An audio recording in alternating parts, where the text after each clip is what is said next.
The Phantom of the Rio Grande. The desert night hung heavy with the scent of mesquite and sage, and a lone campfire flickered, casting dancing shadows on the faces of the rough-hewn cowboys huddled around it. Out in the vast expanse of the New Mexico wilderness, where the Rio Grande flowed freely, there echoed a tale that sent shivers down the spines of those who dared listen. Gather round, my friends, for I shall share with you the legend of the Rio Grande Raiders. It was the summer of 1868, a time when the Rio Grande Valley was still untamed, and the steel veins of the railroad had not yet reached the heart of this rugged land. Our story begins with a trail-weary cattle drive led by a weathered but resolute trail boss named Jeb Thornton. The herd, bearing the Circle T brand, stretched across the arid landscape as far as the eye could see, the cattle lowing softly in the fading light. As the sun dipped below the horizon, casting hues of orange and purple across the vast desert sky, Jeb called for a halt. The cowboys set up camp, and the flickering flames of the campfire cast an otherworldly glow on their faces. "Gather round, boys," Jeb called out, his grizzled features etched with the lines of 1,000 trails. "I've a tale to tell, a tale of the Rio Grande Raiders." The night air grew still, and the men leaned in, their faces eager for the story that was about to unfold. "It was in '68, not too far from where we sit tonight," Jeb began, his voice carrying the weight of years spent on the open range. "The Circle T herd, much like the one we're driving now, was making its way along the Rio Grande. The cattle were fat, and the promise of a good payday lingered in the air." Jeb's eyes narrowed as he spoke, his gaze fixed on the dancing flames. Little did we know, trouble was brewing on the horizon.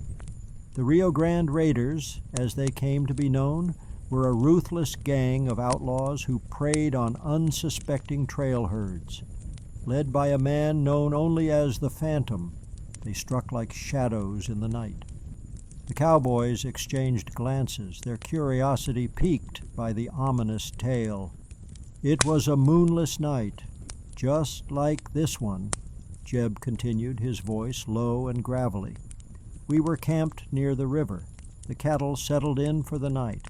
The air was thick with tension, but none of us could have anticipated what was about to unfold."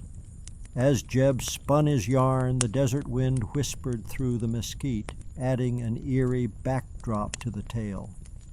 Suddenly, out of the darkness emerged the Phantom and his gang. Silent as ghosts, they moved among us, cutting out the finest cattle from the herd. The Circle T brand, once a mark of prosperity, became a curse that night. The cowboys shifted uncomfortably, the crackling of the campfire the only sound breaking the silence. We tried to fight back, but the Phantom and his raiders were cunning and quick. Before we knew it, they vanished into the night, leaving us in the dust, our once prized herd reduced to a fraction of its former glory. Jeb's eyes held a haunted look as he gazed into the fire, the memories of that fateful night etched in his weathered soul. In the days that followed, we trailed those raiders, determined to reclaim what was rightfully ours. But the Phantom and his gang were shadows, disappearing into the vastness of the Rio Grande Valley, leaving nothing but echoes of their haunting laughter.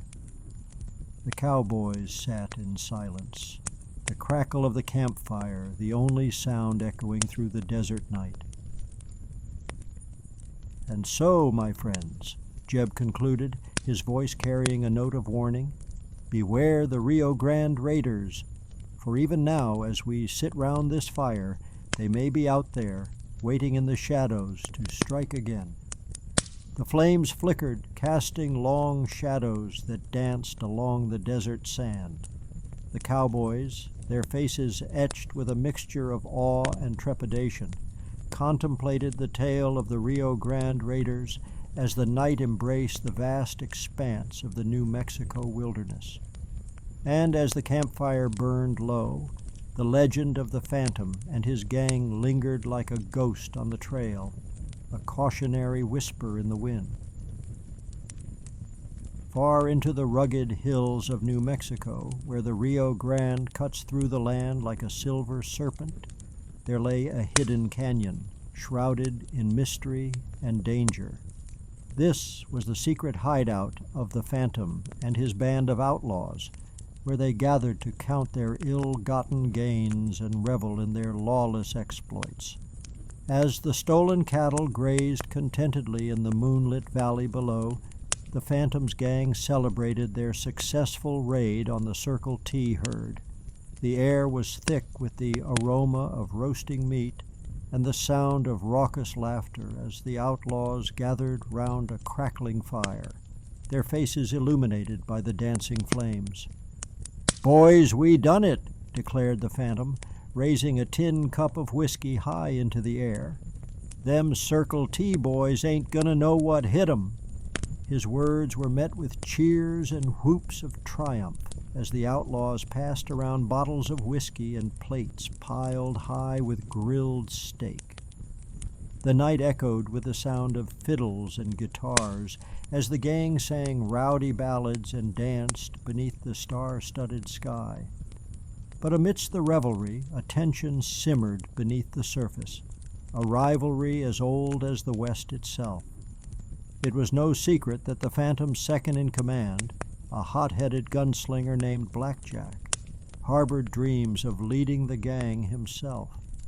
And as the whiskey flowed and the night wore on, that simmering tension threatened to boil over into violence. Suddenly a shot rang out, shattering the night air and silencing the revelers in an instant. All eyes turned to Blackjack, his pistol smoking in his hand as he glared defiantly at the Phantom. "You think you can lead us, Phantom? You think you're better than the rest of us?" he snarled, his voice laced with venom. "Well, I reckon it's time we settled this once and for all." The tension was palpable as the gang watched, uncertain of what would happen next. But before Blackjack could make another move, the Phantom stepped forward, his gaze cold and unwavering. "You want to challenge me, Blackjack? You want to see who's the fastest draw in the West?" He growled, his hand hovering over the handle of his own pistol. "Well, I ain't one to back down from a fight." With lightning speed, Blackjack drew his gun, his finger tightening on the trigger. But before he could fire, the Phantom's bullet found its mark, sending him crashing to the ground in a cloud of dust. The night fell silent once more as the gang stared in shock at the fallen gunslinger, their leader's dominance reaffirmed in a single, decisive moment.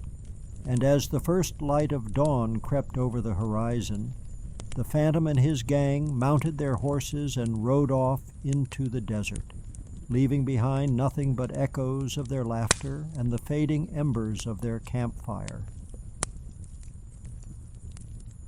In the shadow of the rugged mountains, hidden from prying eyes, the Phantom and his gang counted their ill-gotten gains. The stolen cattle, once belonging to the Circle T Ranch, now fetched a handsome price in the bustling town of Santa Fe. As the gang reveled in their newfound wealth, the Phantom's eyes gleamed with satisfaction.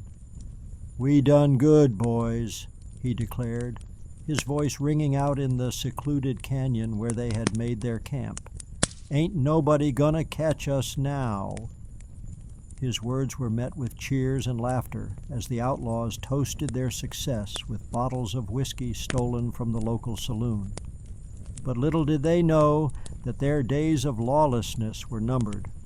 Unbeknownst to the Phantom and his gang, the Circle T ranch hands had been hot on their trail, tracking them through the rugged terrain of the New Mexican wilderness. And as the outlaws celebrated their ill-gotten gains, a posse of determined cowboys closed in on their hidden hideout. It was a moonless night when the posse struck, catching the phantom and his gang off guard as they slept beneath the stars. The sound of gunfire echoed through the canyon as the ranch hands stormed the camp, their faces grim with determination. But the phantom was no stranger to danger, and as the bullets flew, he rallied his men to fight back with all their might. For hours the two sides clashed in a fierce battle, neither willing to back down. But just as victory seemed within their grasp, disaster struck in the most unexpected way. In the chaos of the firefight, one of the phantom's men accidentally knocked over a lantern, igniting a nearby barrel of whiskey and setting the entire camp ablaze. As flames licked at their heels and smoke billowed into the night sky, the phantom and his gang were forced to flee, their ill-gotten gains reduced to ashes in the blink of an eye. And as they rode off into the darkness, pursued by the relentless ranch hands, they could only curse their luck and vow revenge against the Circle T gang. But little did they know that their misfortune was far from over. For as they rode deeper into the desert, they stumbled upon a hidden ravine, its depths concealed by the shifting sands. And as they plunged headlong into the darkness, they realized too late that they had fallen into a trap set by none other than the Circle T gang themselves. And so, as the sun rose over the desert, the phantom and his gang found themselves trapped in the depths of the ravine, their ill-gotten gains lost forever. And as the Circle T ranch hands rode off into the distance, their laughter echoing in the wind, the phantom could only hang his head in defeat, his dreams of riches dashed by a twist of fate. As the flames of the campfire danced and crackled, the weary cowboys of the Circle T ranch sat back, their faces illuminated by the warm glow. With the tale of the phantom and his gang now concluded, there was a moment of silence as the gravity of the tale set in. Jeb recalled the cheers and laughter they shared the night those cowboys celebrated their hard-won victory. The boys passed around a bottle of whiskey as the night wore on and the stars twinkled overhead. For in the vast expanse of the New Mexican wilderness, where the Rio Grande flowed and the mountains loomed, the spirit of the frontier lived on in the hearts of those brave enough to call it home. And as they sat around the campfire, sharing stories and laughter long into the night, they knew that as long as they stood together, nothing could ever defeat them.